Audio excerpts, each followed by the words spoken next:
पानीको थोपा हो, त्यही पानीको थोपा।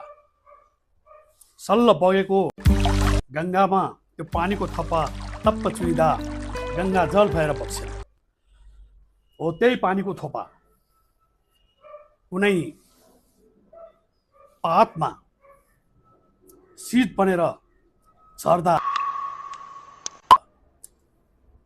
मोती झैँ चम्किन्छ। हो त्यही पानीको थोपा नालीमा गिर्छ नि, नालीमा झर्छ, त्यो नाली नै बन्छ। त्यस कारणले मान्छेको जिन्दगी पनि कस्तो बनाउने त्यो आफ्नै हातमा छ। नाली बनाउने अथवा गङ्गाजल बनाउने अथवा मोतीको दाना जस्तै चम्किलो बनाउने हो। मान्छेको सङ्गत पनि असलसँग सङ्गत गर्दा असल नै बनिन्छ, दुर्जनसँग सङ्गत गर्दा दुर्जनै बनिन्छ। त्यस कारणले 100 जना साथी चाहिँदैन, जम्मा 5 जनाले पुग्छ।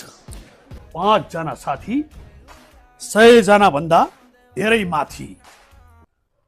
5